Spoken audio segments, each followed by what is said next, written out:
Buyurun. 2 dakika söz veriyorum. Teşekkür ediyorum Sayın Başkan. Öncelikle şunu belirtmek lazım. Sanırım biz bu parlamentoda görüşülen yasa teklifleri ya da tasarıları dolayısıyla her konuştuğumuzda bugüne kadar duymadığınız, bugüne kadar işitmediğiniz, bugüne kadar tanık olmadığınız bir takım gerçekliklere işaret edeceğiz. Ve sanırım biz her gerçekliğe işaret ettiğimizde de bu gerçekliğin oluşmasında tarafı olan herkesin kanı donacak. Ve biz gerçekten sizlerin kanını dondurmaya devam edeceğiz. Bu birincisi. İkincisi, bizim Türk halkıyla ilgili hiçbir sorunumuz yok. Aynı zamanda Türkçe ile ilgili bir sorunumuz da yok. Türkçe konuşuyoruz, Türkçe eğitim gördük. Bizim sorunumuz dilimizin, kimliğimizin, kültürümüzün inkar edilmesinde.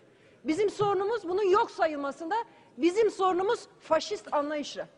Ve dünyanın hiçbir coğrafyasında, hiçbir sosyal demokrasi anlayışı ezilen kimliklerin üzerine böyle milliyetçi, militarist bir söylemle gitmemiştir. Eğer bu konuda tuttuğumuz aynadan, bu parlamento çatısı altında sosyal demokrat kimliğiyle siyaset yapan ana muhalefet partisi rahatsız olduysa önce kendi içerisindeki tutarsızlığı gidermek durumundadır. Anayasa Uzlaşma Komisyonu'nda bir vatandaşlık tanımı sunma noktasında Uzlaşma Komisyonu'nun takvimini belli ölçülerde meşgul eden ve kendi içerisinde tutarlılık barındırmayan iki ayrı öneriyle gelen ana muhalefet partisi bugün anayasalda vatandaşlık tanımı noktasında sorumluluğun gereğini yerine getirmiş partimize yönelik tavrını da tekrar gözden geçirmek durumundadır. Bu ülkenin farklı etnik kimliklerden, dinlerden ve inançlardan oluştuğunu biz defalarca kez dile getirdik. Yine dile getiriyoruz. Eğer yapılacaksa yeni bir anayasa. Eskinin devamıysa sözümüz yok. Ama yeni bir anayasa yapılacaksa